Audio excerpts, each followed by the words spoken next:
Tes.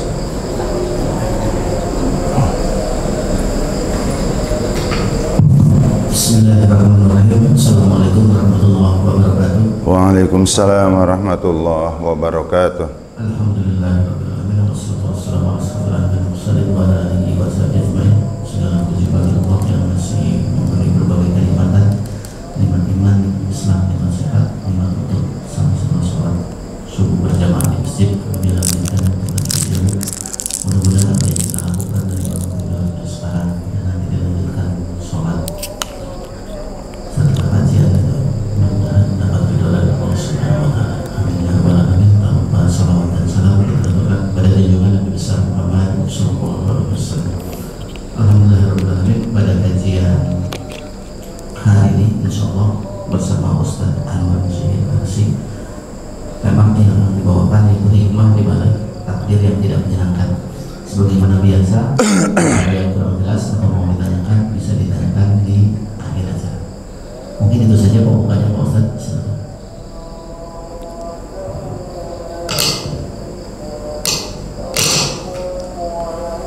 Tes. Bismillahirrahmanirrahim. Assalamualaikum warahmatullahi wabarakatuh. Alhamdulillahirabbil alamin. Wassalatu wassalamu ala asyrafil anbiya wal mursalin Sayyidina wa maulana Muhammadin sallallahu alaihi wasallam wa ala alihi wa ashabihi ajma'in. Amma ba'du. Subhanaka la ilma lana illa ma 'allamtana innaka antal alimul hakim. Allahumma anfa'na bima 'allamtana wa 'allimna ma yanfa'una ya arhamar rahimin. Ma'asyiral muslimin wal muslimat, jamaah salat subuh rahimakumullah. Pertama-tama mari kita panjatkan puji dan syukur kita kehadirat Allah Subhanahu wa taala. Alhamdulillah, Allah masih membangunkan kita pagi hari ini dari separuh kematian kita tanpa kekurangan satu apapun untuk kembali menikmati udara segar secara bebas dan juga menikmati beragam karunia Allah. Semoga kita menjadi orang-orang yang selalu bersyukur. Salawat dan salam semoga tercurah kepada uswah hasanah kita Rasulullah wa Nabiullah Muhammad sallallahu alaihi wasallam, kepada keluarga, kerabat, para sahabat, dan juga semoga Allah curahkan kepada kita semua umatnya, dan mudah-mudahan kelak di yaumul hisab kita semua orang-orang yang mendapat syafaatnya. Amin ya rabbal alamin. Jamaah yang dirahmati Allah, tema kajian subuh kita pagi hari ini adalah hikmah iman kepada qada dan qadar. Rukun iman seperti yang sudah kita maklumi ada 6. Iman kepada Allah, iman kepada para malaikat, iman kepada kitab-kitab, iman kepada para rasul, iman kepada hari akhirat, dan yang keenam iman kepada qada dan qadar. Ada orang yang, kalau saya sih lebih ini orang menista ya, menista agama. Jadi rukun iman itu 5. Lah kok 5? Karena rukun iman yang ke-6 tuh harus dibuang. Kenapa? Itu yang menyebabkan orang Islam nggak maju-maju. Kenapa kamu nggak pinter-pinter? Lah ngapain belajar, orang takdirnya bodoh mah bodoh weh. Kenapa kamu nggak kaya, orang-orang kaya? Ngapain susah-susah, udah takdirnya miskin ya miskin. Orangnya udah meninggal dunia, profesor guru besar di salah satu universitas Islam di Jakarta. Itu aja sebutnya. Jadi rukun iman itu ya 5. Jadi iman kepada qada dan qadar itu dibuang. Masya Allah. Ya, karena ini katanya yang membuat umat Islam ya sains nggak berkembang, politik nggak berkembang, harta nggak berkembang, karena semuanya sudah ada takdirnya katanya. Nah, dia salah memposisikan dan salah memahami qada qadar. Saya bahkan pernah dulu kuliah di MUI Pusat, saya sebut ya, itu gelombang pertama tahun 91, 92,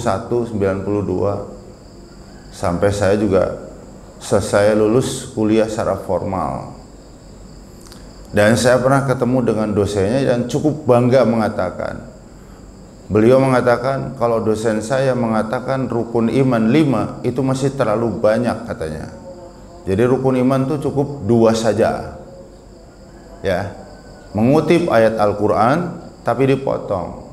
Wa minan nas may yaqulu amanna billahi wa bil yaumil akhir. Sebagian manusia ada orang yang berkata, aku iman kepada Allah dan iman kepada hari akhir.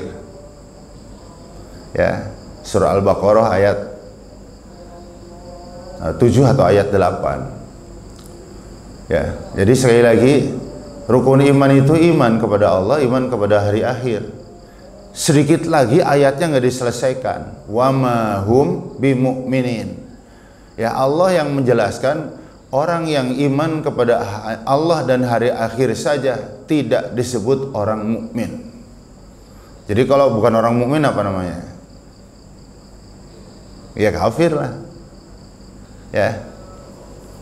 Nah, orang yang ngomong kayak begini tuh pernah menjadi dosen saya di PKU. Keren banget Pak namanya, Pendidikan Kader Ulama Angkatan Pertama. Saya 40 orang satu kelas, kita bertengkar itu di kelas tuh. Ya karena pesertanya ustadz-ustadz kan, walaupun saya waktu itu masih ustadz pemula gitu, tapi banyak ustadz-ustadz yang sudah punya jam terbang luar biasa tuh bertengkar itu. Jadi ya orang ahli filsafat, jadi cuman mainin otak aja. Ya, nih ayatnya, Bapak nggak baca. Pokoknya ribut lah di ruang kita belajar. Nah, jemaah yang dirahmati Allah, bagi kita Ahlus Sunnah wal Jamaah terhadap aturan Allah tidak akan pernah menambah dan tidak akan pernah ngurangin. Jadi kita terima seutuh-utuhnya. Kalau pakai bahasa abjad dari A sampai Z kita terima. Rasulullah Shallallahu Alaihi Wasallam bersabda dalam hadis diriwayatkan oleh Imam At-Tirmidzi, la yu'minu abdun, seorang hamba belum disebut mukmin hatta yu'minna bil qadar, sampai dia beriman kepada Allah, iman kepada malaikat, iman kepada kitab, iman kepada rasul-rasul, iman kepada hari akhir, dan iman kepada qada qadar. 6. Rasulullah pun ketika ditanya oleh malaikat Jibril tentang Islam, tentang iman, tentang ihsan, ini hadis sangat amat populer. Ya. Sampai Sayyidina Umar yang membersamai Rasulullah pun sangat heran. Ya. Orangnya gede, tinggi, pakaiannya serba putih, menyandarkan kaki kanannya, paha kanannya di atas paha Nabi. Lalu dia bertanya, Muhammad, mau tanya nih, Islam itu apa? Rasulullah menjawab, Islam itu mengucap 2 kalimat syahadat, sholat, puasa, zakat, haji, 5. Ya. Terus apa kata yang menanya, yang bertanya? Ya, orang yang kata Sayyidina Umar, sosok yang saya nggak pernah ngeliat. Dia mengatakan, sodakta, kamu benar Muhammad. Ya, emang kelihatan aneh ya, udah nanya tapi membenarkan. Jadi kelihatannya apa? Dia bukan bertanya karena nggak tahu, tapi bertanya lagi ngetes persis seorang dosen terhadap mahasiswanya atau guru kepada muridnya. Nanya membenarkan, berarti kan dia udah tahu gitu. Terus nanya lagi, kalau iman apa Muhammad? Iman kepada Allah, malaikat, kitab-kitab, rasul-rasul, hari akhirat, qada-qadar. Lagi-lagi jawabannya sodakta, benar kamu Muhammad. Berarti rukun iman 6 tuh. Dan terakhir sebelum pergi bertanya tentang ihsan. Kalau ihsan apa Muhammad? Menyembah Allah seolah-olah kamu melihat Allah. Kalau nggak sanggup sampai seperti itu, yakinlah bahwa Allah melihat diri kita. Jadi gimana ya kalau kita kerja diawasin oleh pimpinan gitu, pasti serius kan? Jadi kalau kita beribadah seolah melihat Allah, kalaupun tidak yakin Allah melihat kita, aku yakin ibadah kita tidak akan sekedar asal jadi, tapi akan berusaha sebaik mungkin. Setelah itu dia pergi pamit. Rasulullah bertanya, Umar, antum tahu nggak siapa yang barusan sosok yang ada di samping saya? Apa jawab Umar? Hanya Allah dan Rasul yang tahu. Jujur ya Rasul, saya belum pernah lihat sosok ini, baru kali ini. Aneh aja dia. Nanya bener. Apa kata Nabi? Yang barusan malaikat Jibril sedang menjelma menjadi seperti manusia. Ya, beliau mengajari aku. Oh, pantesan. Malaikat Jibril yang sosoknya seperti manusia. Kalau malaikat Jibril nampak dengan sosok aslinya, maka bukan gaib lagi dong. Benar kan? Malaikat kan gaib, nggak kelihatan. Makanya munculnya bukan dalam sosok aslinya. Nah, jemaah yang dirahmati Allah, saya teruskan tadi hadis At-Tirmidzi, belum sempurna atau tidak disebut mukmin seorang hamba kecuali iman kepada qada qadar yang baik, yang buruk, yang menyenangkan ataupun yang tidak menyenangkan. Jadi setiap kejadian yang menimpa kita, menimpa siapapun umat manusia, yang menyenangkan, yang tidak menyenangkan, itu namanya qada qadar. Alhamdulillah teman-teman kami, sahabat-sahabat kami sudah 3 gelombang yang berangkat ke kawasan Sukabumi ya, untuk membawa bantuan dari segenap warga masyarakat Kota Depok untuk sedikit banyak meringankan beban mereka. Tuh qada qadar tuh. Ada bedanya enggak qada dengan qadar? Beda. Kalau qada ketetapan hanya Allah yang tahu. Jadi kita manusia enggak tahu. Sejak umur kita 120 hari di dalam perut ibu kita, ya 4 perkara sudah ditetapkan. Ya, kita mau dikasih hidup sampai umur berapa tahun, sudah ada ketetapannya. Kita tahu nggak? Nggak tahu. Ya, jodoh sudah ditetapkan. Ya, jodohnya kelak orang mana? Itu 120 hari di dalam perut ibu kita udah ditetapkan. Rizki, jadi pengusaha, jadi pejabat, jadi tentara, jadi polisi, atau jadi petani, sudah ada ketetapannya. Tapi kita nggak tahu. Ya, ajal matinya di usia berapa, sudah ada ketetapannya. Dan yang keempat, apakah dia calon penghuni surga atau calon penghuni neraka, sudah ada ketetapannya. Nah, apakah ketetapan ini akan menjadi takdir? Kita nggak tahu. Ada qada yang menjadi takdir, ya, ada qada yang tidak menjadi takdir. Setiap takdir pasti disertai dengan qada, tapi belum tentu setiap qada jadi takdir. Surah Taubah, surah 9 ayat 51. Ya, qul la yusibana illa ma kataballahu lana. katakan Muhammad, sekali-kali tidak akan menimpa kami, tidak akan menimpa kita kecuali apa yang sudah ditetapkan oleh Allah kepada kita. Jadi yang menimpa kita itu sudah ditetapkan. Berarti setiap takdir itu udah ada kodoknya.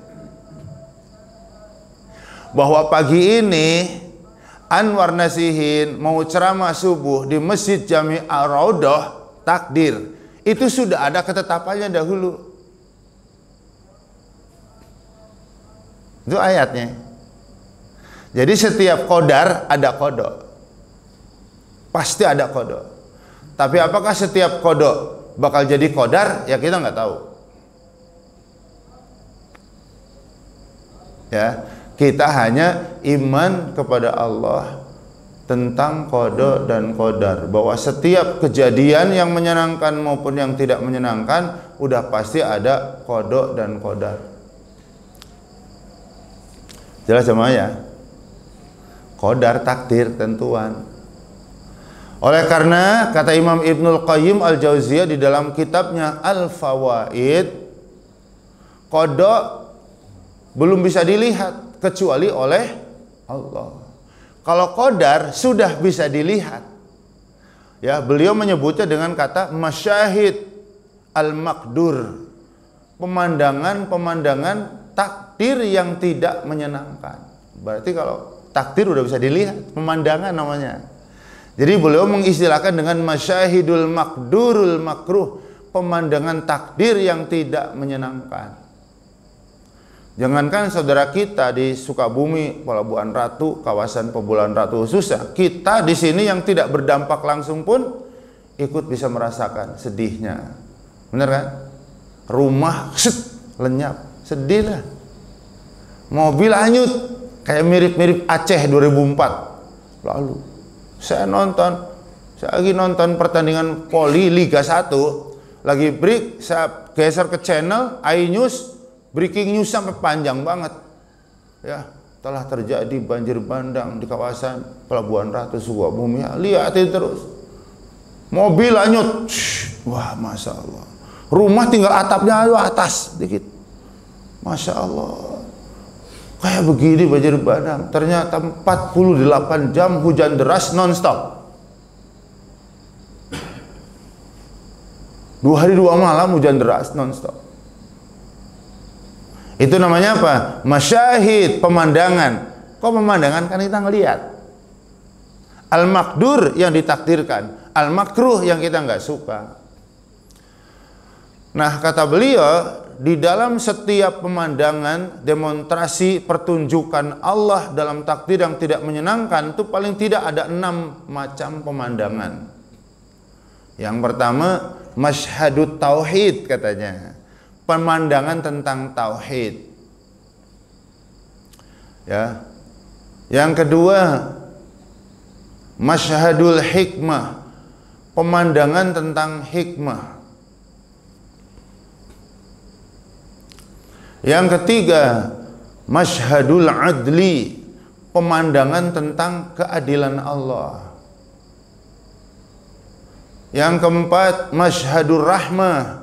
Pemandangan atau pertunjukan ya kasih sayang Allah. Jadi ketika ada bencana kayak gitu, itu sebenarnya Allah sedang mendemonstrasikan, sedang mempertunjukkan kepada kita tentang kasih sayangnya. Itu pertunjukan kasih sayang Allah. Dan yang kelima, masyhadul ubudiyah. Pemandangan tentang hakikat penghambaan. Hakikat ibadah. Dan yang keenam adalah masyhadul hamdi, pemandangan tentang bahwa Allah zat yang selalu terpuji. Menarik. Saya baca ini sampai hafal diulang-ulang, tapi nggak bosan-bosan. Masya Allah. Analisanya Imam Ibnul Qayyim terhadap qada-qadar itu sangat amat luar biasa. Apa tadi yang pertama jemaah? Masyhadut tauhid. Ya, pertunjukan, mendemonstrasikan, ya, Allah memperlihatkan kepada kita tentang tauhid, Maha Esanya Allah. Apa maksudnya? Tauhid kan satu, hanya Allah saja yang bisa melaksanakan, mewujudkan, membuktikan apa saja yang diinginkannya. Itu jemaah. Hanya Allah saja ya yang bisa membuktikan apapun yang diinginkannya. Ya, kalau dalam bahasa Al-Qur'an surah 85 ayat 16 ya, inna batsya rabbika lasyadid innahu huwa yubdi'u wa yu'id wa huwal ghafurul wadud dzul arsyil majid. Nah, ayat ke-16 fa'alul lima yurid. Jadi Allah ingin apa saja selalu terwujud. Kalau kita hamba-hamba Allah, keinginan banyak, tapi nggak semua bisa kita wujudkan. Benar apa benar? Makanya bukan ayat, bukan hadis, ya. Tapi kalau kita punya keinginan tidak tercapai, sudah dikasih pedoman, sudah dikasih landasan, dan dalilnya sudah diajarkan oleh Bapak Ibu guru kita sejak kita SD. Pakai peribahasa. Maksud hati memeluk gunung, apalah daya tangan nggak sampai. Benar nggak? Ya, keinginan saya masih banyak banget yang belum terwujud, Pak. Mau tahu nggak salah satunya? Pengen banget kalau ketemu jamaah kayak begini tuh, kepengen ngajak umroh bareng-bareng, saya yang bayarin semua. Ntar pulang dari umroh dikasih uang saku masing-masing 100 juta. Maaf, belum kesampaian. Pengen beneran. Pengen punya villa yang luas gitu, bisa ngajak bapak-bapak tadabur alam di sono, nginep mau semalam mau 2 malam gratis, makan gratis, transportasi gratis, pulang dari jalan-jalan dapat transportasi. Maafin ya, belum kesampaian. Kalau Allah fa'alun lima yurid, Allah mau banjir bandang, kita nggak mau, jadi nggak bakal menang kita melawan takdir Allah. Dan semua kita akan bertekuk lutut pasti di hadapan takdir Allah. Nggak berdaya, nolak, nggak bisa. Benar? Allah mau kita sakit, kita nggak mau sakit, ya sakit. Bahasa Imam Ibnul Qayyim dalam kitabnya Masya Allahu kan, apa-apa yang Allah kehendaki karena pasti terjadi. Ilam turid, sekalipun kamu nggak mau.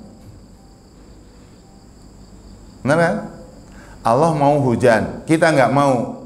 Hujan apa nggak hujan? Pasti hujan. Wa ma lam yasha lam yakun, apa yang Allah tidak berkehendak lam yakun, nggak bakal terjadi. Wa in turid, sekalipun kamu mau. Pasangan suami istri menikah 20 tahun belum punya anak. Saya punya tetangga dulu di Kampung Melayu. Ya. Sejak tahun 84 saya tinggal di Jakarta. Ya, 94 pindah ke Depok. Ya, di Kampung Melayu punya tetangga, tiap pagi main ke rumah. Anak kami pertama masih kecil, belum bangun dibangunin. Digendong, dipeluk-peluk, nangis senangis-nangisnya. Kata saya, jangan dikasih atau milah. Ya itu tetehnya datang mulu. Jadi gemesnya sama anak kecil tuh kalau cium sampai nangis. Saya baru mengerti, baru paham. Ternyata beliau sudah 20 tahun menikah, belum dikaruniai anak. Udah rindulah, udah kangen kira-kira. Allah nggak mau keluarga ini punya anak, kita mau, nggak bakal ada. Artinya emang kehendak Allah itu selalu dominan dan menang. Yang enak kalau buat kita kan, Allah mau kita mau, bener kan? Kita mau kaya, Allah ngasih kaya. Ya, kita mau hafal Al-Quran 30 juz, baca sekali hafal. Pengen kan hafal Al-Quran 30 juz? Pengen banget. Ya. Ini udah seusia gini juz 30 aja nggak hafal-hafal ya. Benar nggak Jemaah? Pengen bisa bahasa Arab, dikasihnya cuma na'am sama la aja. Yes, no. Jadi keinginan Allah dengan keinginan kita ada yang cocok, ada yang sama, ada yang bertolak belakang. Ya. Dan kita semua merasakan banyaklah keinginan Allah dan keinginan kita yang bertolak belakang, tapi sudah pasti ada hikmah. Kita maunya kaya raya tapi dikasihnya sekian, pasti ada hikmah. Kita maunya pintar banget tapi ilmu kita cuma sekian, pasti ada hikmah. Kita maunya sehat tapi kalau dikasih sakit, itu pasti ada hikmah. Hikmahnya apa? Hanya Allah. Jadi kalau ngencengin tauhid, keimanan kita akan keesaan Allah harus makin kokoh. Emang cuman Allah yang bisa mewujudkan segala apa yang dikehendaki. Fa'alun lima yurid. Nah, terus gimana mensikapi takdir yang tidak menyenangkan? Ya, falyatawakkalil mu'minun. Itu di akhir ayat surah 9 ayat 51. Terhadap takdir Allah hendaklah orang-orang beriman berserah diri, ridho. Benar kan? Pasrah ya ridho. Alasannya nggak bisa nolak, tidak ada daya untuk menolak. Yang kedua, kalaupun kita respon dengan kebalikannya ridho, nggak akan berubah. Apa kebalikannya ridho jemaah? Ridho kebalikannya apa? Al-haq al-batil. Benar? Al-haq benar, al-batil kebalikannya. An-nur cahaya, ad-dulumat, betul tidak? Al-iman kebalikannya apa? Al-kufru, iman percaya, kufur ingkar. Makanya mukmin kafir. Syirik kebalikannya apa? Tauhid, menyekutukan, mengesahkan. Islam kebalikannya apa? Ayo, ini nyari-nyari kata kebalikan nih. Kebalikannya Islam jahiliyah. Tutur kata, perilaku, sikap, pakaian Islami. Kalau nggak Islami, jahiliyah. Bener kan? Amar ma'ruf, nahi mungkar kebalikannya. Nah sekarang kalau kebalikannya ridho apa? Tuhan, Engkau kan tahu aku nih nggak mau dikasih sakit, kenapa malah dikasih sakit? Jadi sebel saya. Ini ekspresi ini apa? Ekspresi saya ngomong kayak gitu apa? Godop, marah. Jadi kalau ridho, kalau takdir yang tidak menyenangkan kita respon dengan marah, apakah mendadak sakitnya jadi sembuh?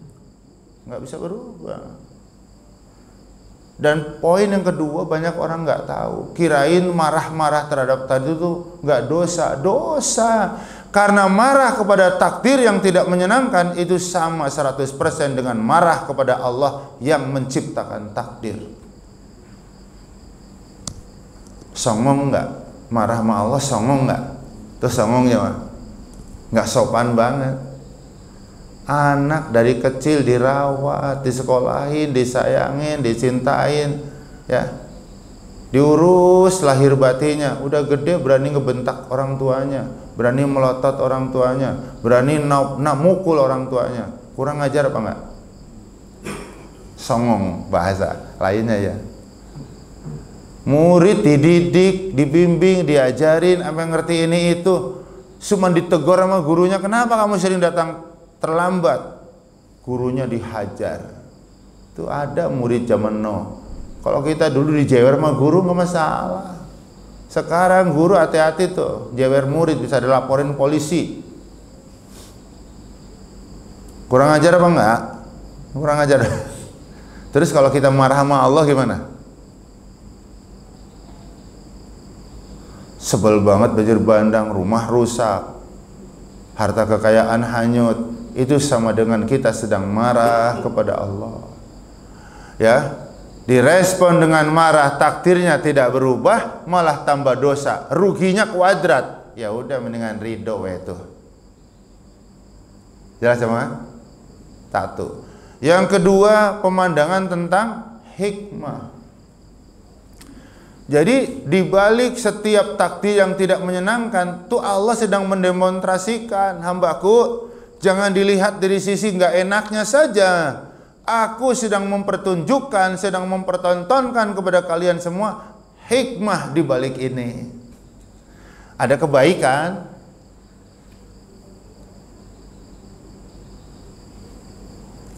Ada hafid cilik yang divonis oleh dokter lumpuh otak sejak lahir, tapi ternyata dia hafal Al-Quran 30 juz. Siapa namanya jemaah? Syekh Ali Jabir saat masih hidup sampai pernah bersujud mencium kedua kakinya. Namanya Muhammad Naja Hudia Afif Rahman. Mengingatkan kembali, namanya bagus banget. Ya, bapaknya, ibunya ngasih namanya keren, Muhammad. Moga-moga anak saya kelak akhlaknya kayak Nabi Muhammad. Bagus. Naja artinya selamat. Hudia selalu diberi petunjuk, benar terus. Mudah-mudahan anak saya selalu berada di jalan yang benar. Afif menjaga kehormatan dirinya, keluarganya, terlebih agamanya. Rahman memiliki sifat Allah yang pengasih dan penyayang. Masya Allah. Namanya panjang, cakep. Muhammad Naja Hudia Afif Rahman. Lumpuh otak, hafal Al-Quran 30 juz. Ibunya sampai nggak paham. Saya nggak tahu kok anak saya bisa kayak begitu. Ya, mulanya dikenal kok anak saya adzan. Nggak pernah ngajarin adzan padahal. Ternyata ada suara adzan yang dikumandangkan dari masjid, dia hanya mendengar sekali, hafal. Kalau lumpuh otak bisa begini. Ibunya ngetes baca Alhamdulillahirabbil alamin waladhdallin. Dengar doang sekali, hafal. Masya Allah. Sampai akhirnya dibacakan 30 juz, hafal.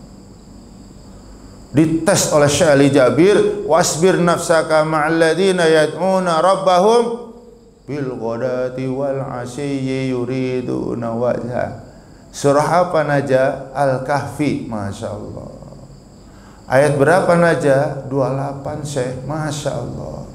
Adanya di atas, di tengah, apa di akhir? Di atas Syekh. Masya Allah. Ya, langsung Ali Jabir nyungsep mencium kedua kakinya Naja. Kenapa? Hari ini Naja bukan sekedar menjadi kebanggaan kedua orang tuanya, keluarga besarnya, tapi bahkan menjadi kebanggaan kita semua umat Islam. Betul tidak? Seneng banget kita kalau ada orang yang hafal Al-Quran. Otaknya lumpuh kok hafal 30 juz. Kita otaknya normal, juz 30 nggak hafal semua. Ya Allah ya Rabb.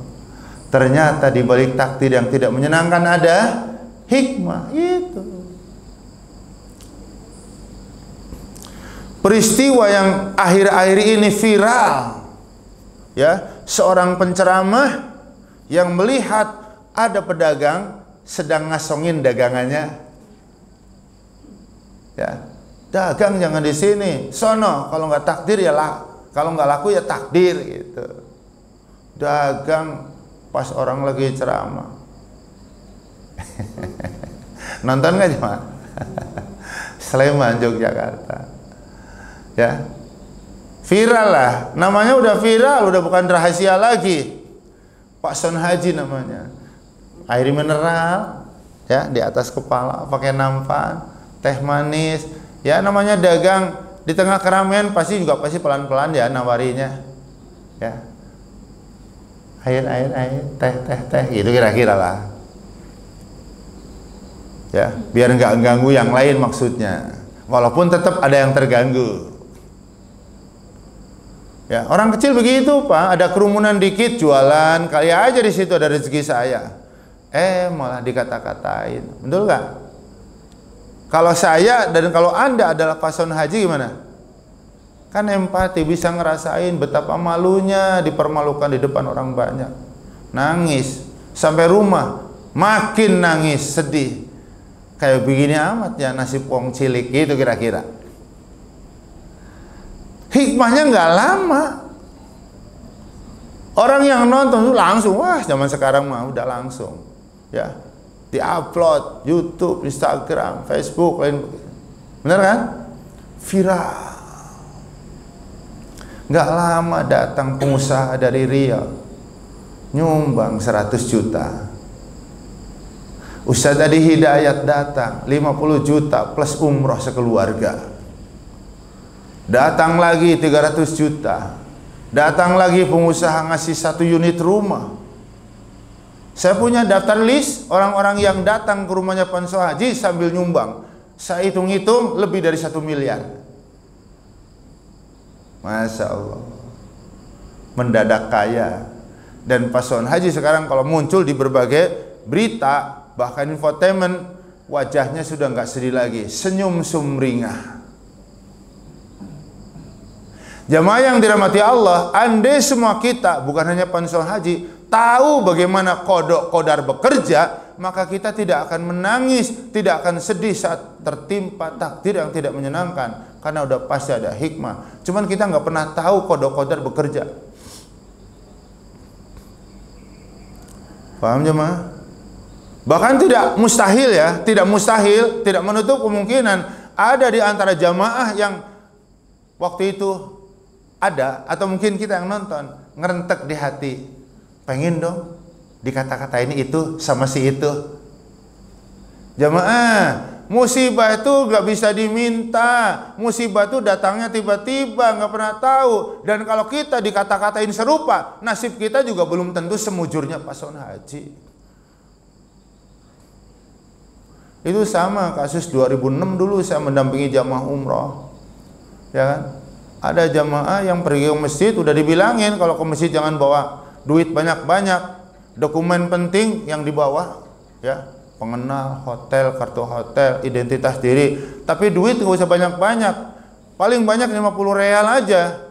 Kenapa? Kalau pulang dari masjid jam segini kepengen jajan pinggir jalanan, 2 real, 3 real masih dapat ya. Kenapa kita ingatkan? Karena banyak kasus jamaah haji yang hilang duitnya saat ada di Masjidil Haram, saat ada di pelataran Masjidil Haram.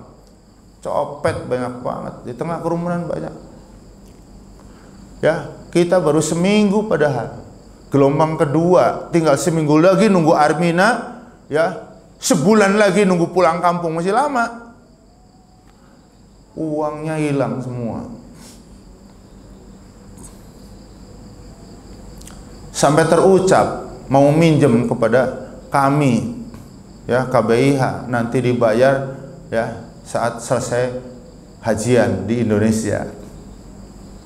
Ya, belum sempat kami respon permintaan minjemnya ya. Saat pengajian di lorong hotel, salah satu di antara kami para pembimbing diberi tugas untuk mengumumkan kepada jamaah, tapi namanya off the record katanya, bahwa ada di antara teman kita yang dapat ujian dari Allah, tas dengan seisinya hilang. Ya, innalillahi innalillahi innalillahi. Belum sempat kami mengajak mereka untuk saweran, belum sempat terucap. Yuk kita saweran berapa-berapa kek. Wah, tiba-tiba ketua regu, ketua rombongan pada berdiri, pakai peci, pakai sorban, pakai kresek. Masya Allah, langsung terkumpul, fantastis. Ya, ketika ditanya berapa uang yang hilang, ya uang pengembalian dari pemerintah kan 1.500 real, ditambah dengan uang-uang sendiri, ya kata dia sih sekitar 2.000 real.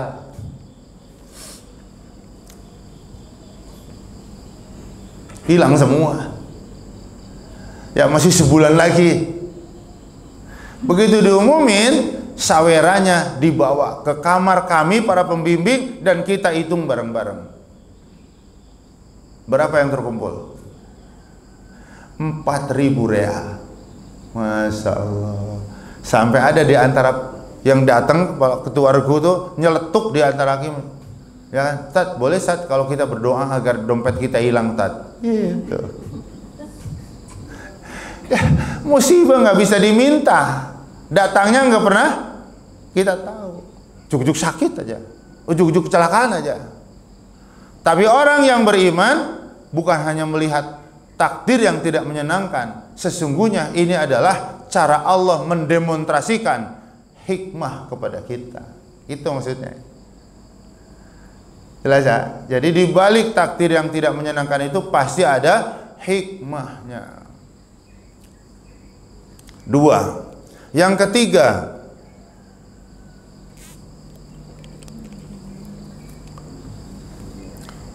masyhadul adli, pemandangan tentang keadilan Allah.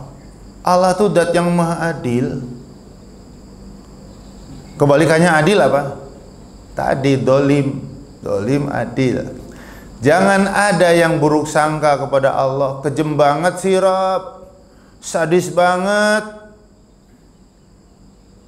ngasih musibah. Kira-kira dong, masa banjir bandang, kan orang jadi pada tersiksa. Jangan sampai kita menuduh bahwa Allah telah berbuat dolim kepada hambanya. Mustahil Allah mendolimi kita, hamba-hambanya, sekecil apapun, baik sekarang di dunia maupun di akhirat nanti. Lah kalau itu bukan kedoliman apa? Itu zat yang maha adil. Kalau ada orang berbuat baik kepada kita, apapun bentuknya, penghormatan, ya, penghargaan, ya, makanan, Islam mengajarkan apa kepada orang yang berbuat baik? Dibalas kebaikan. Surah An-Nisa ayat 86. Wa idza hayyitum bi tahiyyatin fahayyu bi ahsana minha aw rudduha. Kalau kamu dikasih penghormatan, apapun bentuknya, penghargaan, apapun bentuknya, balas dengan yang lebih baik atau yang sepadan. Assalamualaikum Ustaz Anwar. Waalaikumsalam warahmatullah. Itu lebih baik. Kalau lebih baik ada warahmatullahnya. Antum bilang Assalamualaikum Ustaz, saya jawab Waalaikumsalam warahmatullah. Minimal Waalaikumsalam. Assalamualaikum warahmatullahi wabarakatuh Ustaz. Waalaikumsalam warahmatullahi wabarakatuh wa magfiratuh. Benar? Terus kalau ada yang Assalamualaikum warahmatullahi wabarakatuh wa magfiratuh, antum balasnya apa? Waalaikumsalam warahmatullahi wabarakatuh wa magfiratuh wa ridwanuh, ridho, tambahin ridho. Ya, yang paling repot kelihatannya jawabannya kalau ada orang ngucapin salam Assalamualaikum warahmatullahi wabarakatuh wa magfiratuh wa ridwanuhu. Jawabnya apa ya? Tetangga atau teman datang ngetuk pintu rumah antum, salamnya panjang banget. Assalamualaikum warahmatullahi wabarakatuh wa magfiratuh wa ridwanuh. Ya, itu jawabannya nggak panjang, malah pendek. Ada apa? Salamnya panjang bener. Nah, itu enggak, itu intermezzo aja. Ya. Tetangga nganterin makanan kita, sop ayam. Besok lusa kita balas dengan sop iga. Keren kan? Itu Islam mengajarkan begitu. Sekarang, kalau ada orang berbuat buruk kepada kita, agama kita mengajarkan apa kepada orang itu? Balas buruk lagi. Pincang. Misalnya kita naudzubillah min dzalik, ya, terlahir cacat, kakinya panjang satu. Ya, jadi kalau jalan tingdak gitu, tingdak. Saya punya teman dulu waktu sanawiyah, waktu SMP. Sedih saya juga. Tuh teman-teman ngeledekinya luar biasa. Ya, tapi ya dianya gimana lagi, udah yang ngeledek rame-rame. Jadi kalau jalan tingdak, kakinya panjang satu dari lahir. Ya, itu teman-teman ngeledeknya apa coba? Seket selawe gitu. Seket selawe. Jadi kalau dia lewat di depannya seket selawe, ngeledek, mencemooh. Ya saya mah tinggal diem aja. Karena orang tinggal di pesantren, di pondok. Jadi sekolah itu di luar pondok, bukan milik pesantren. Ya, jadi diizinkan oleh pihak pesantren yang punya biaya, yang punya kemampuan, yang mondok ya sekolah.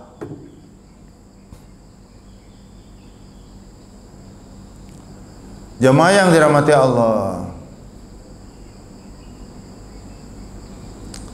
Islam mengajarkan kepada kita kalau ada orang berbuat buruk kepada kita, hendaklah dibalas dengan kebaikan. Item mau kemana? Mau pergi ke masjid, sholat berjamaah. Orang cakep dari mana? Nah, tuh kayak gitu tuh. Orang jelek mau kemana nih? Lo yang jelek. Apa yang terjadi? Nggak jadi ke masjid lah, berantem di jalan udah. Ya, ada dalilnya orang berbuat buruk dibalas dengan baik.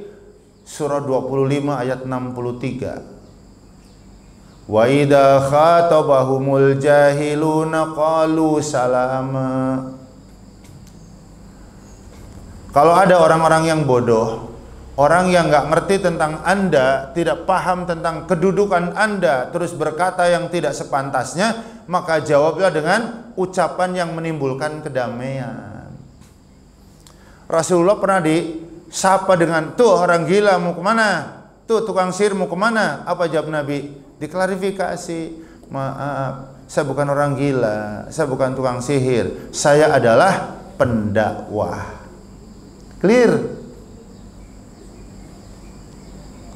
Jadi orang berlaku buruk, perlakukanlah baik.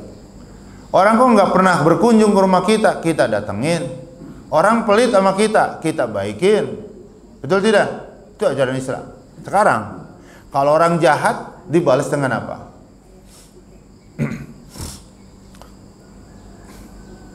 Saya ulang dari awal nih. Baik dibalas lebih baik atau sepadan. Buruk dibalas baik. Kalau kejahatan?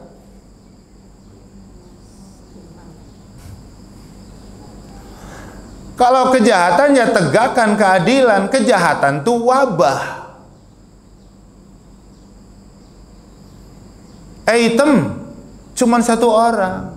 Atau dia ngatain saya, pincang, satu orang. Wabah itu se-RT seminggu yang hilang motor sampai 16 orang. Pas nyolong yang terakhir ketangkep warga. Yang kayak begini nggak bisa dibalas baik. Tegakkan hukum yang adil. Pahamnya Pak?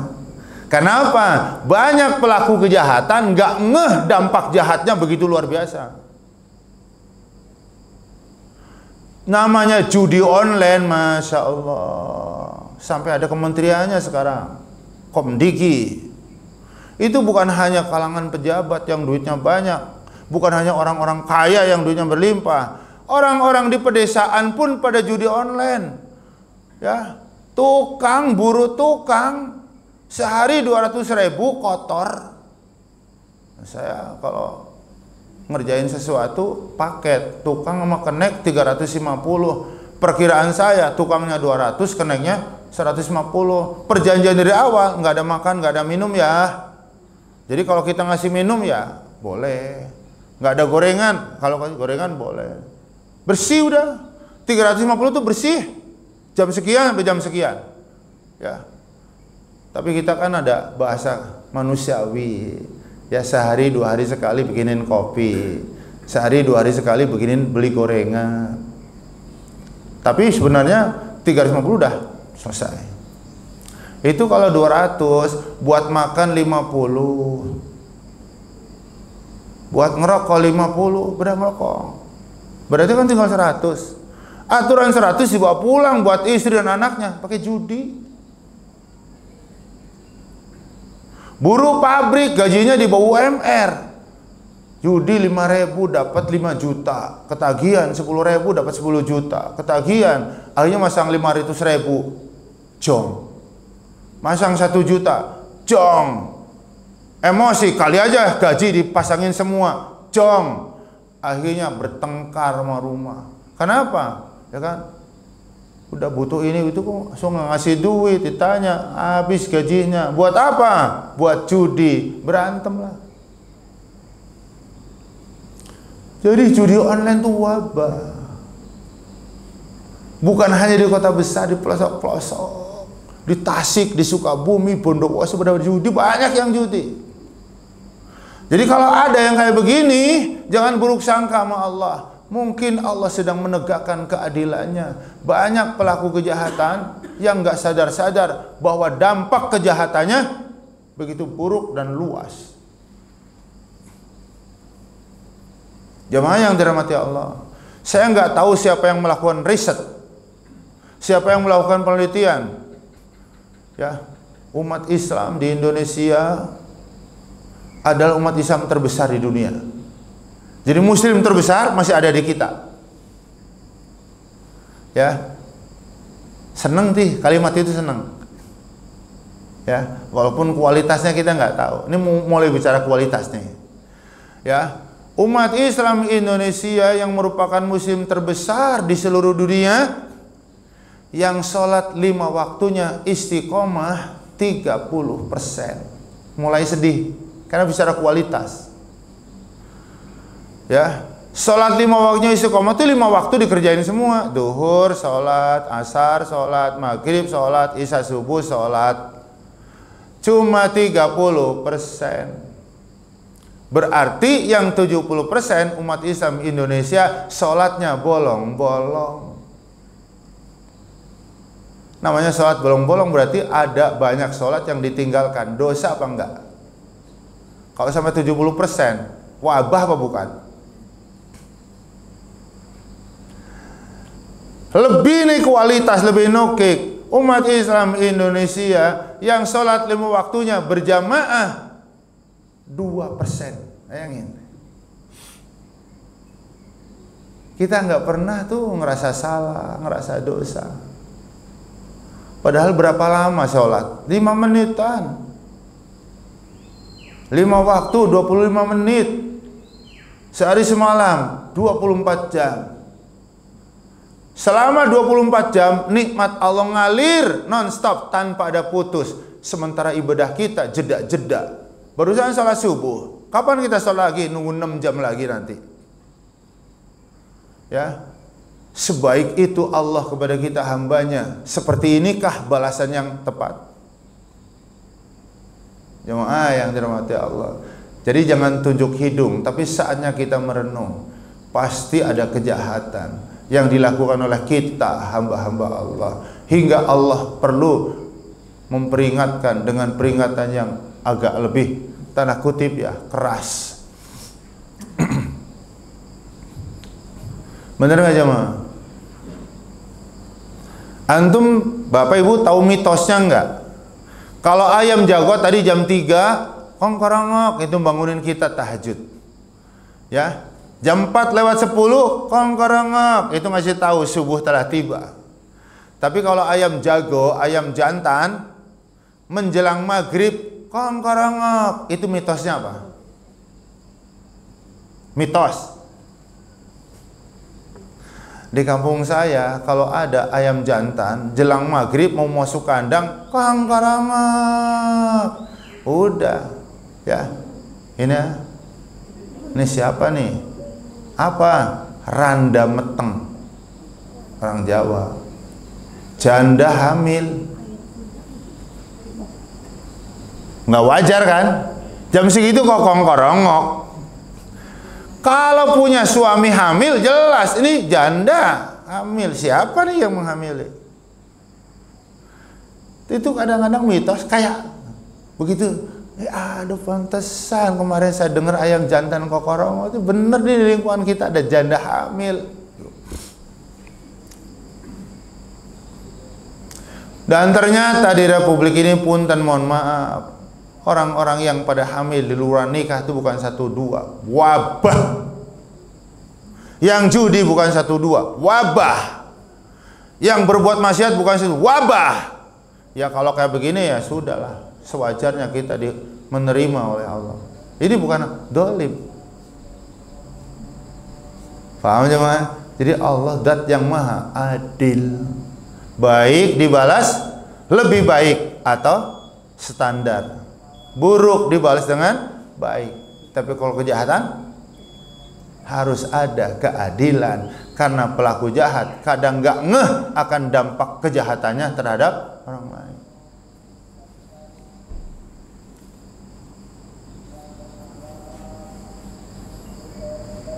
Jelas ya?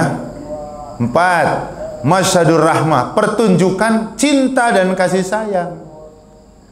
Jadi kalau ada hal-hal yang menimpa kita, kita nggak suka, itu Allah sedang mendemonstrasikan, sedang memamerkan, sedang mempertunjukkan kasih sayangnya, cintanya kepada kita. Kalau pakai bahasa medsos, ya, kita sakit itu sama dengan kita lagi dapat WA dari Allah. Apa WA-nya? I love you Anwar.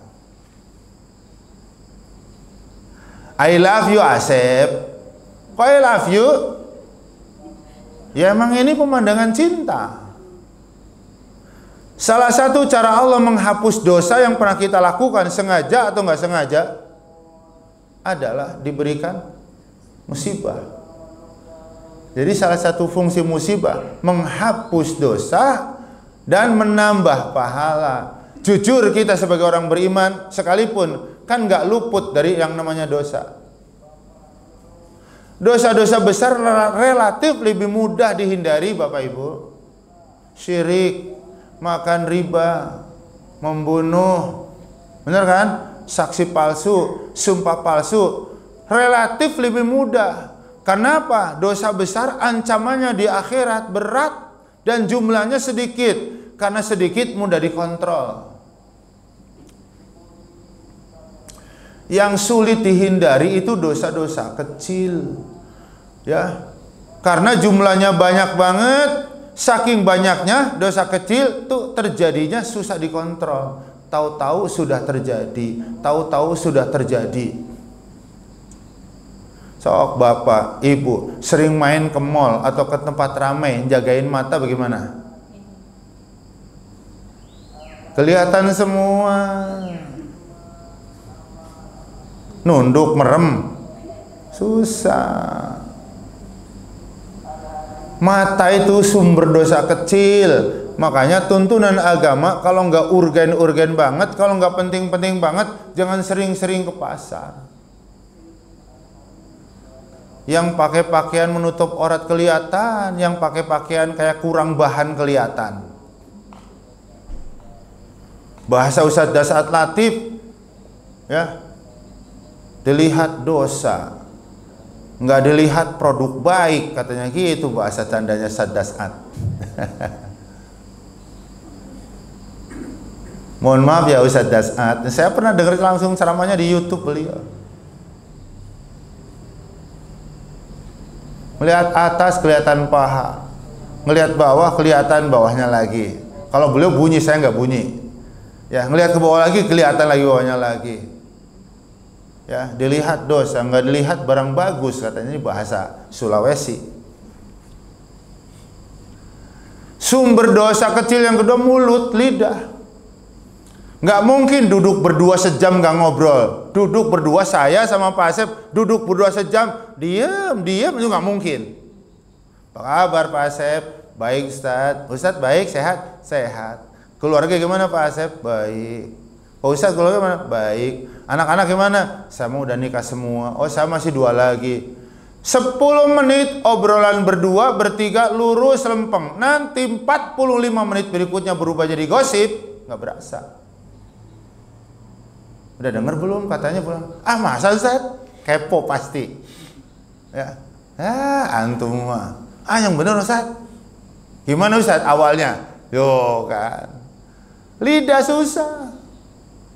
Sumber dosa kecil, mata, mulut. Yang ketiga hati. Siapa yang bisa jagain hati? Siapa yang bisa mengendalikan hati? Cuma Allah. Wah hati mah kemana-mana. Jangankan 12 jam sehari, sejam aja kemana-mana hati kita. Cuman tidur doang hati kita nggak kemana-mana. Di jalan papasan dengan orang yang tinggi banget, Saya nggak kenal dia, dia nggak kenal saya. Pasti hatinya komen. Ini orang tinggi banget, udah tinggi, kurus, persis kayak tiang listrik. Nah, rasa ya, ngerentek tuh. Ya, ada orang hitam banget, ya Allah, ini orang lebih gelap dari maghrib. Tuh, gendut banget, kayak drum nih mah, nggak ada bentuknya. Tuh. Jadi mata, lidah, hati itu sumbernya dosa kecil. Ternyata nggak pernah kita istighfar. Dikasihlah sakit, dikasihlah musibah apa, dikasihlah musibah apa. Untuk apa? Untuk menghapus dosa-dosa yang kita tidak pernah membersihkannya dengan istighfar dan taubat. Jadi takdir yang tidak menyenangkan adalah pertunjukan kasih sayang Allah kepada kita. Oke? Yang kelima adalah pemandangan hakikat penghambaan. Jadi menghamba yang sejati itu menghamba kepada Allah. Ibadah yang sejati, ibadah kepada Allah. Menyerahkan diri kita total, mau diapain aja, hanya kepada Allah. Fitrah manusia, banyak yang salah menghamba, banyak yang salah mengabdi. Ada yang menghambakan dirinya kepada dunia, jadi hamba, jadi budaknya dunia. Ada yang menghambakan dirinya kepada kedudukan, jadi budak kedudukan. Ada yang menghambakan dirinya kepada sesama manusia, manusia tunduk banget. Lihat, ketika Allah ngasih ujian yang besar, maka fitrah asli kita akan kembali. Bapak Ibu naik pesawat, ketinggiannya 5.000 kaki. Bahasa 5.000 kaki ya kurang 5 kilo dari landasan. 1 kaki 1 meter. 5.000 kaki ya 5 kilo. Tinggi banget. Tiba-tiba salah satu kru menginformasikan kepada segenap penumpang, kami minta untuk semuanya mengenakan pelampung. Mesin pesawat yang kanan mati dan kita akan mendarat darurat di tengah laut.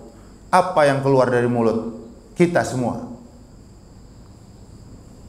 Manggil bapak, manggil ibu, manggil bos, manggil pilot, nggak bakalan. Karena apa? Di tengah kayak begitu baru fitrah kita kembali. Nggak akan ada yang bisa nolongin saya selain Allah. Itu namanya hakikat penghambaan. Orang sejahat kayak Benyamin Netanyahu misalnya ya, naik pesawat tinggi, mesin kanan kiri mati, pasti mulutnya my God, nggak bakal dia manggil siapapun. Fitrah asli. Jadi orang seingkar apapun, sesyirik apapun, pada saat berhadapan dengan takdir Allah kayak begitu, yakin nggak berdaya, dan dia akan manggil Tuhan. Kenapa? Dia tahu banget, sadar banget fitrah, nggak akan ada manusia siapapun yang bisa nolongin saya. 5.000 kaki, pesawat terbang, mesinnya mati, mau mendarat di tengah laut. Kebayangan tuh? Ya Allah, ya Allah. Kalau kita ya, pasrah udah, ya Allah, ya Allah, ya Allah. Nggak akan manggil anak walaupun anak kita banyak. Nggak akan manggil suami, nggak akan manggil istri, nggak akan manggil Pak RT. Kenapa? Udah sadar di situ, nggak akan ada yang bisa nyelamatin saya selain itu. Hakikat penghambaan. Makanya kita harus menemukan itu. Emang Allah mah luar biasa. Jadi kalau ada bencana kayak begitu, ibadah kita makin lalai. Nah, udah. Suatu hari bakal ada yang lebih dahsyat dari itu lagi. Dan yang terakhir adalah pemandangan tentang Allah itu zat yang maha terpuji. Antum mau nyari kekurangan rumah tangga saya, nggak usah sebulan, nggak usah setahun, korek-korek aja, seminggu dapat, gampang dibully kita mah. Mi, apa mau nanya? Ustaz Anwar katanya kalau ngomong di mana-mana katanya ngasih nafkahnya seminggu sampai 30 juta, bener nggak Mi? Pasti istri bilang gitu. Wah, gedebul tuh Ustadz berarti. Udah dibully di medsos rame. Allah menimpakan kayak begini, silahkan cari kekurangan Allah, nggak bakal dapat. Artinya apa? Allah Maha Sempurna dan selalu terpuji. Benar apa betul? Ya. Jadi kalau kita mencari kekurangan orang lain itu mudah banget, nggak usah lama-lama, pasti ketemu. Bukan satu dua, banyaklah kekurangan kita manusia. Jadi kalau saya mau fitnah antum, mau menjatuhkan nama baik antum, saking mudahnya. Bashar Asad setelah sekian laul akhirnya tumbang, banyak celah kekurangan. Siapa yang bisa menjatuhkan kerajaan Allah? Allah itu Maha Sempurna, nggak ada aib, nggak ada cacat. Jadi nggak bisa dibully, nggak akan ketemu nyari kesalahan dan kekurangannya, karena memang nggak ada. Jadi Maha Sempurna itu nggak ada salah, nggak ada aib, nggak ada kurang. Berarti apa? Allah akan menjelma menjadi zat yang selalu terpuji. Jamaah rahimakumullah, itulah kaji kita tentang 6 dibalik takdir yang tidak menyenangkan. Ada pemandangan tentang tauhid, ada pemandangan tentang hikmah, ada pemandangan tentang adil, ada pemandangan tentang cinta, ada pemandangan tentang penghambaan, dan yang terakhir tentang Allah lah satu-satunya zat yang selalu terpuji. Jamaah rahimakumullah, demikian yang bisa saya sampaikan. Terima kasih atas kehadiran dan atensinya. Mohon maaf kalau ada hal kurang berkenan. Sampai ketemu lagi insyaallah di lain waktu, di lain kesempatan. Aqulu qouli hadza, astaghfirullahaladzim. Assalamualaikum warahmatullahi wabarakatuh. Waalaikumsalam warahmatullahi wabarakatuh. Alhamdulillah, kalau kita sama-sama siap Ustaz mengasihin tentang takdir yang tidak menyenangkan. Mungkin kita buka tanya jawab, Ustaz. Silakan jemaah sekalian, ada yang kurang jelas atau mau bertanya.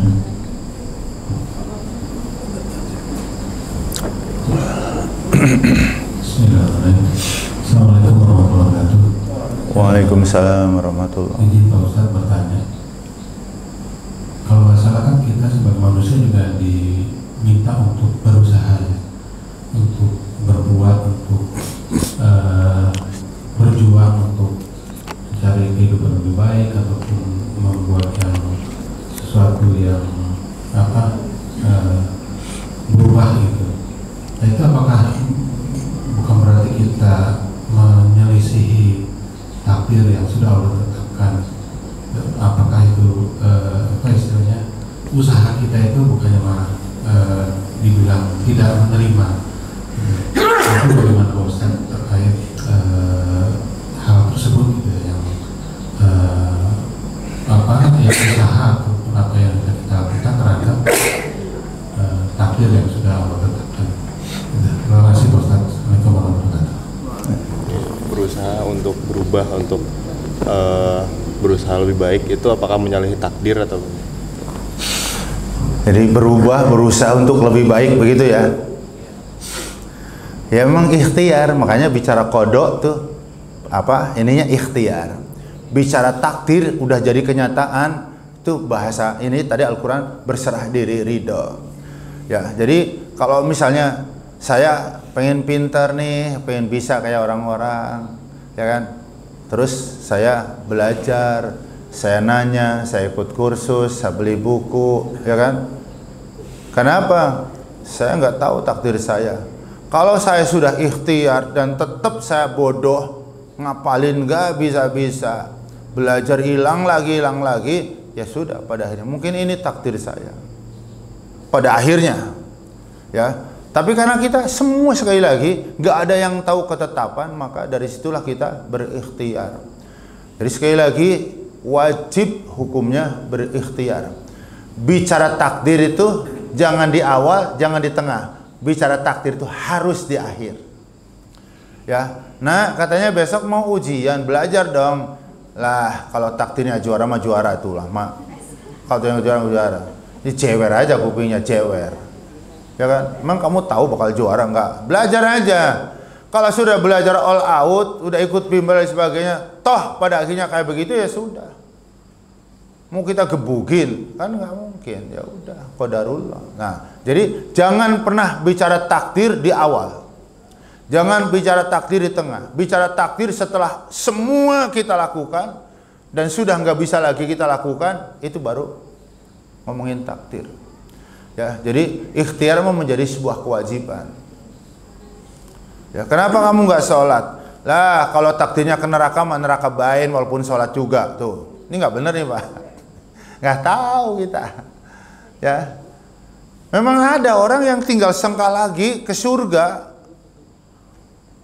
Orang itu semuanya memberikan kesaksian, nyaris orang ini hidup, nyaris ya, pakai bahasa lebay kita, nggak ada cacatnya. Ya, qadarullah, emang sudah ditetapkan sejak 4 bulan 120 hari dalam perut bakal masuk neraka, sehari sebelum mati murtad. Nah, itu takdir. Jahat sampai nggak kendal ada kebaikannya. Semua orang tahu akan kejahatannya, tapi emang takdirnya surga, satu hari menjelang mati taubat nasuha. Di Maroko semua orang tahu pemabok kelas berat. Ya udahlah, namanya orang mabok kan ya nyolong ya apa segala macam. Sekali waktu asar dia datang ke masjid tanpa wudhu, tanpa buka alas kaki, langsung dihardik sama marbot. Dan gak ada kata sepatah pun yang keluar dari mulutnya, cuman pakai isyarat. Mau sholat, marbot gak percaya, udah kenal, fotonya udah di mana-mana. Hati-hati orang ini, hati-hati orang ini itu udah di mana-mana. Tetap kayak gitu. Diusir, dihardik, sampai kegaduhan marbot dengan ini terdengar oleh syekh, oleh imam masjid. Ada apa kok kalian gaduh ribut? Ini syekh, si penjahat nih.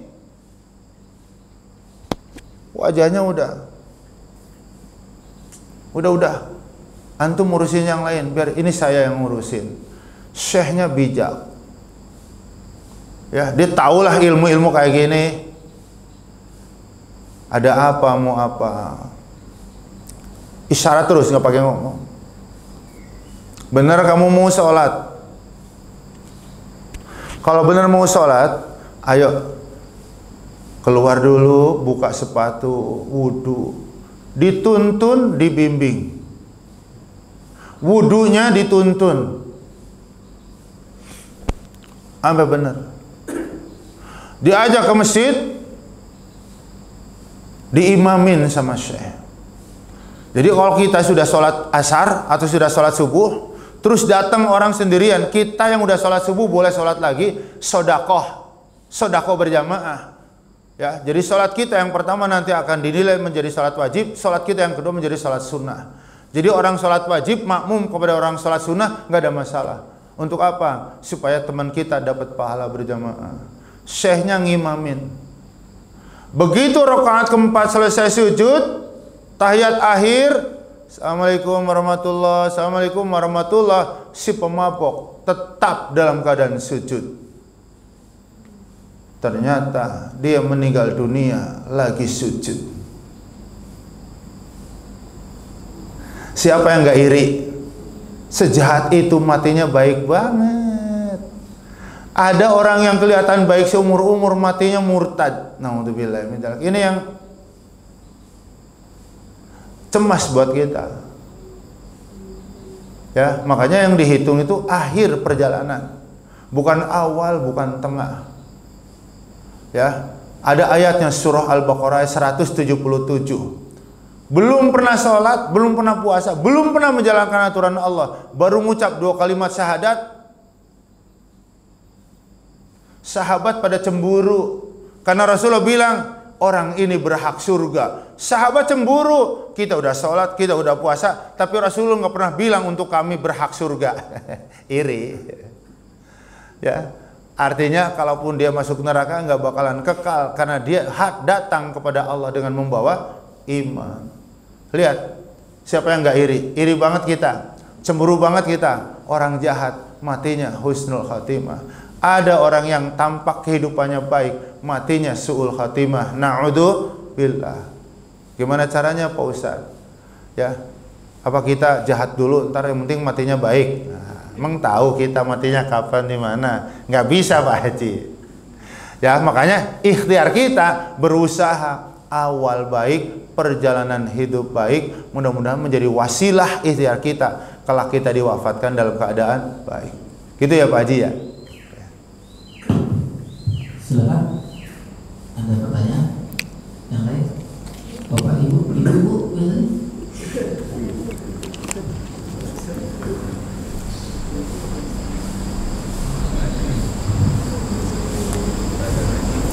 Ustaz, mohon maaf tadi pernah obatnya. Waalaikumsalam warahmatullahi wabarakatuh. Kuantinya udah dibahas. Gini tadi, ya Ustaz menyampaikan takdir itu sudah ditentukan di ketika ruh ditiup 4 bulan.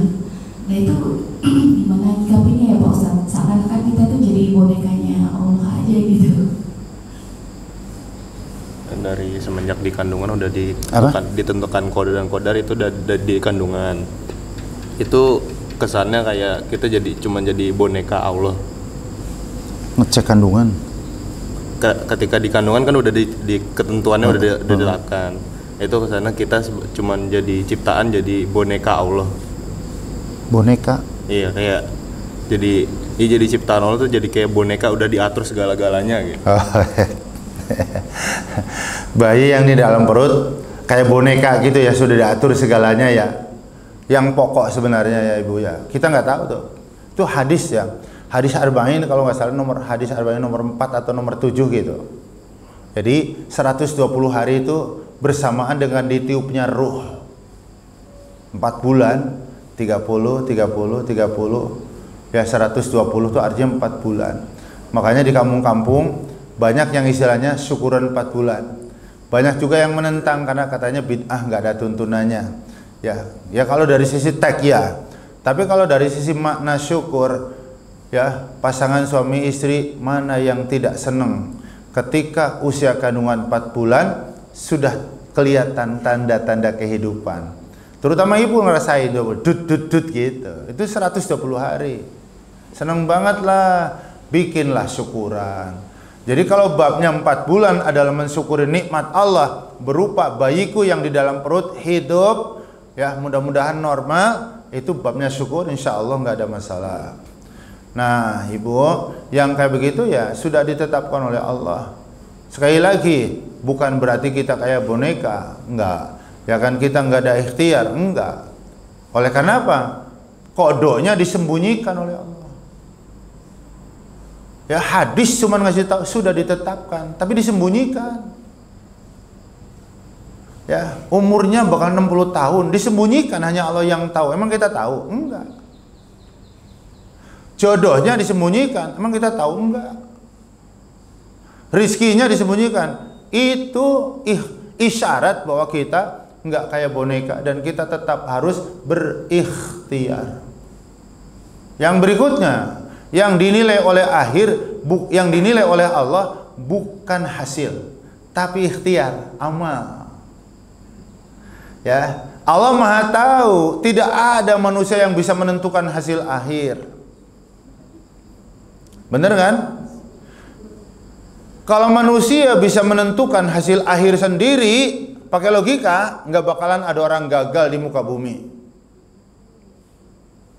Ada nggak orang gagal meraih cita-cita? Banyak.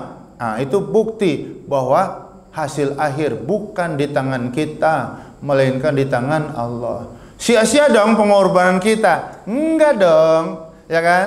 Karena yang dinilai oleh Allah, yang dikasih pahala oleh Allah, bukan hasil akhir, melainkan amal soleh. Surah Yasin ayat 76. Surah 36 ayat 76. Rasulullah berdakwah ke Taif, naik onta, sebagian sahabat jalan kaki 60 kilo. Masjidil Haram, rumah Nabi dari Masjidil Haram kira-kira 300-400 meter. Rasulullah diperintah oleh Allah untuk mendakwahi penduduk Taif. Dari Mekah jaraknya 60 kiloan. Ya, di Taif segala apa yang ada di Taman Mini ada di sana. Di Taif segala apa yang dijual di pasar Kramat Jati Jantung ada di sana. Ya, banyak pohonnya, sejuk, Taif sejuk. Ya, begitu mendengar kedatangan Rasulullah, warga Taif berdiri di jalan. Kenapa? Mereka tahu pasti kita akan diajak oleh Muhammad untuk menyembah Allah sebagaimana Muhammad mengajak penduduk Mekah. Apa yang dilakukan oleh warga Taif? Dipimpin oleh kepala-kepala suku, Rasulullah ditimpuk, dilempar batu, dicaci dan dimaki. Sampai kembali lagi ke Mekah, berjalan tertatih-tatih, kakinya berlumuran darah, bahkan ngucur juga darah dari jidatnya. Sedihlah manusia biasa. Kenapa? Rasulullah seakan sebagai sisi manusiawinya ya, berarti perbuatanku sia-sia dong. Udah jauh-jauh, boro-boro mau ngedengerin, malah aku dijegat di tengah jalan, diusir sambil ditimpukin. Dihibur oleh Allah, surah Yasin ayat 76. Fala yahzunka qaluhum.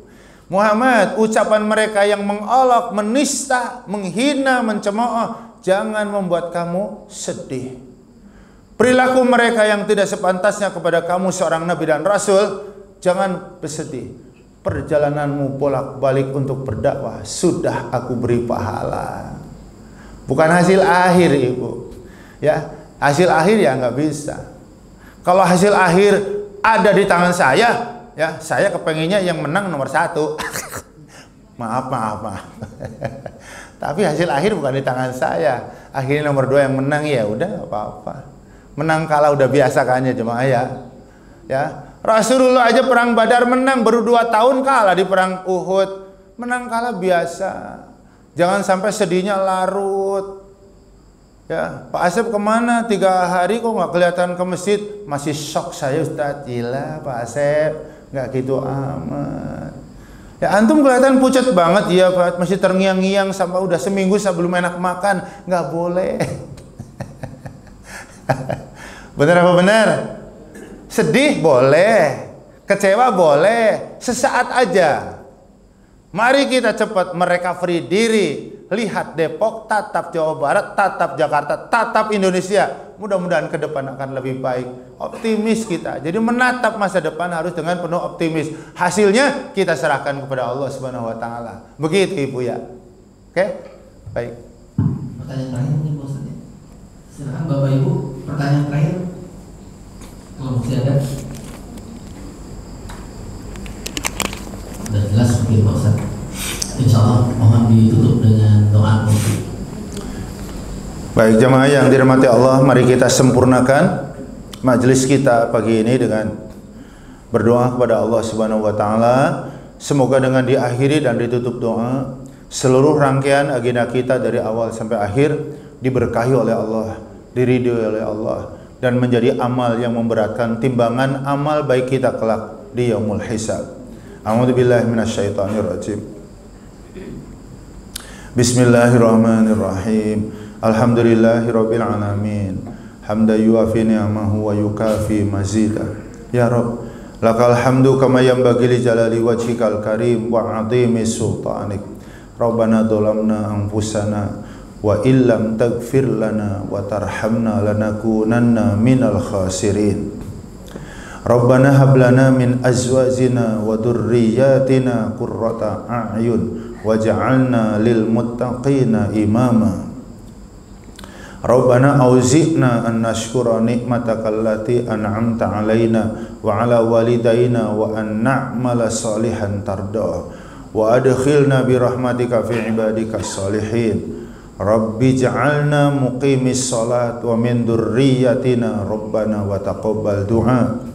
Rabbana adkhilna mudkhala sidqin wa akhrijna mukhraja sidqin waj'al lana min ladunka sultanan nasira. Rabbana atina fid dunya hasanah wa fil akhirati hasanah wa qina adzabannar. Wa sallallahu ala khairi khalqi Muhammadin wa ala alihi wa sahbihi wa sallim walhamdulillahi rabbil alamin. Alhamdulillah, doa telah selesai. Silakan buruk untuk mendapatkan pahala haji dan umroh secara sempurna. Untuk dengan doa kafaratul majlis. Subhanallahumma wa bihamdika asyhadu an la ilaha illa anta astaghfiruka wa atubu ilaik. Assalamualaikum warahmatullahi